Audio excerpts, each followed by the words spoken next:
Les podcasts de vos communes. Segré en Anjou bleu. Bienvenue dans ce nouveau numéro des podcasts de nos communes. Nous sommes à Segré en Anjou bleu aujourd'hui, en vidéo et sur oxygenradio.com, en vidéo sur les réseaux sociaux. Je suis en compagnie aujourd'hui de Bruno Chauvin. Bonjour Bruno. Bonjour. Et puis Thierry Baudry. Bonjour Thierry. Bonjour. Alors Bruno, vous êtes maire délégué en Anjou bleu, enfin de Segré, pardon, et adjoint aux ressources humaines à Segré en Anjou bleu. C'est bien ça, je me trompe pas? Tout à fait. Voilà. C'est au titre de l'adjoint aux ressources humaines que je suis là plus aujourd'hui. Très bien, c'est cette casquette-là. Voilà. Ce versant de casquette. Alors justement, je voudrais qu'on parle aujourd'hui des services de Segré en Anjou bleu, parce qu'on ne fait pas forcément une bonne idée des services. Il n'y a pas que les gens qu'on voit dehors, il n'y a pas que, par exemple, ceux qui s'occupent des espaces verts, etc. Il y a tout un ensemble de services sur la commune de Segré en Anjou bleu. Est-ce que vous pouvez nous en parler un petit peu? Oui, on a énormément de services à Segré en Anjou bleu. Souvent, on a l'habitude de penser que les agents de la commune ne sont que les personnes qui travaillent sur les espaces verts, ceux qu'on voit dehors. Mais en vérité, il y a énormément de services qui travaillent tout au long de l'année, tout au long de la semaine, les samedis, les dimanches, pour la population. On a l'habitude de répartir ça en 5 familles de métiers, les services directs à la population.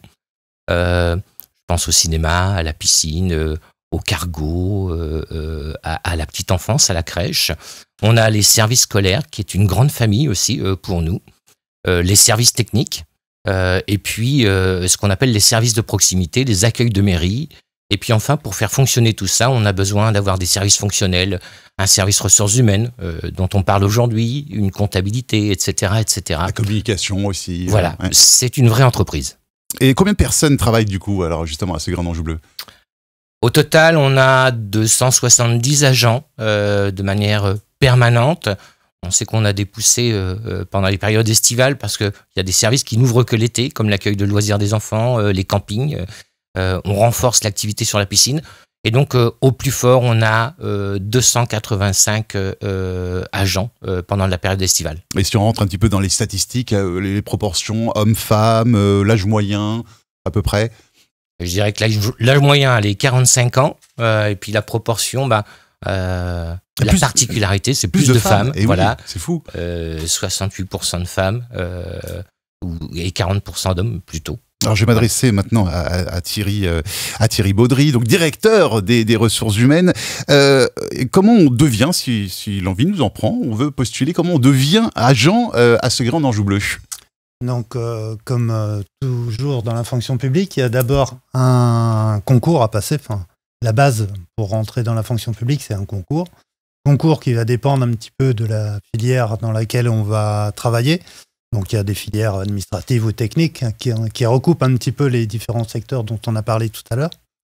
Et puis après, un concours qui dépend aussi du niveau de responsabilité. Il y a des concours pour avant le bac et après le bac, bac plus 2. Et ça va dépendre ensuite des responsabilités que la personne pourra prendre. Alors il y a des annonces qui sont publiées régulièrement. Où est-ce qu'on peut les trouver? Alors ces annonces, on a nous l'obligation d'en passer sur un site qui s'appelle Emploi Territorial, qu'on trouve assez facilement. Et puis après, nous, on les passe déjà sur nos réseaux, sur nos propres réseaux, sur le site de la mairie, sur la page Facebook. Et on les passe avec tous les partenaires institutionnels pour l'emploi, avec qui on travaille régulièrement à Segré. Et puis, suivant le type de poste et de responsabilité, on va avoir des annonces plus ciblées. Donc ça peut être l'APEC, le site emploi collectivité, voilà, il y a toute une gamme de canaux sur lesquels on passe les annonces.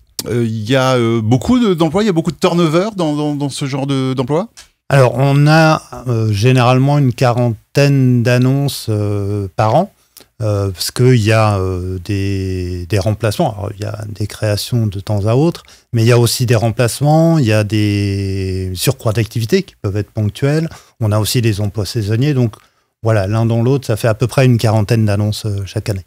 Et puis, alors j'imagine que ça peut intéresser pas mal les jeunes, hein, justement, ce genre d'emploi, notamment pour l'insertion. Et vous pouvez nous parler un petit peu de ce rôle d'insertion des jeunes?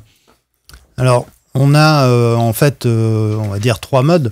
On a l'argent de poche, qui permet un premier contact, je vais dire, pour la plupart des jeunes avec le monde de l'emploi. Donc on accueille une centaine à peu près d'argent de poche par an.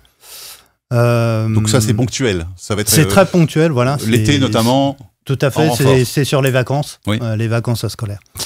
Ensuite, nous on a les stagiaires que l'on accueille au sein de nos services pour des stages courts, qui peuvent être de 3 jours ou 2 semaines, qui sont dans le cadre du collège ou du lycée, suivant la filière que les jeunes suivent. Là, c'est pareil. Alors, on a beaucoup de demandes. On ne peut pas répondre à toutes les demandes, c'est impossible. Vous aussi. Mais on accueille, voilà. On accueille au maximum, suivant les possibilités. Faut que les conditions soient bonnes pour accueillir, pour que ça soit intéressant et pour les jeunes et pour nous. Et on a une centaine aussi de stagiaires qui viennent chaque année. Est-ce que vous avez des apprentis aussi ? Et on a développé l'apprentissage. Alors c'est depuis 3 ans, 3-4 ans, une volonté des élus de développer un petit peu plus l'apprentissage. Et à titre d'exemple, là, en 2022, on avait 4 apprentis et un alternant. 2 en ce qu'on appelle service technique, plutôt espace vert, qui suivait un CAPA jardinier paysagiste, et 2 plutôt dans le domaine de la petite enfance. Voilà.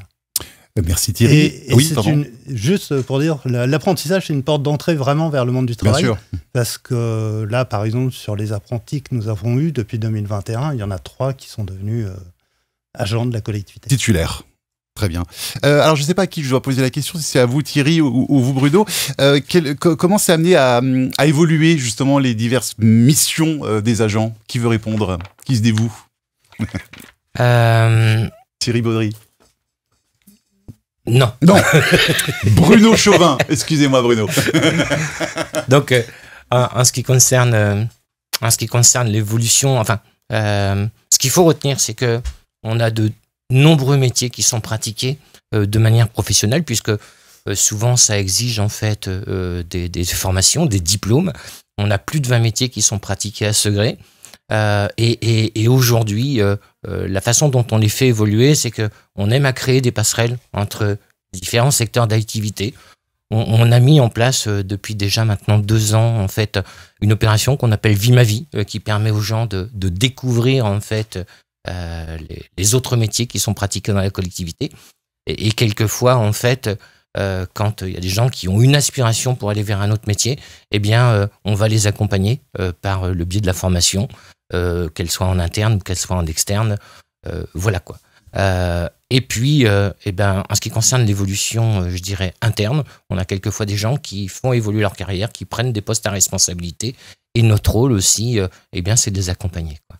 Il y a beaucoup comme ça d'agents qui restent à Segré-en-Anjou bleu, qui restent dans les services de Segré-en-Anjou bleu, mais qui changent justement de service et de poste.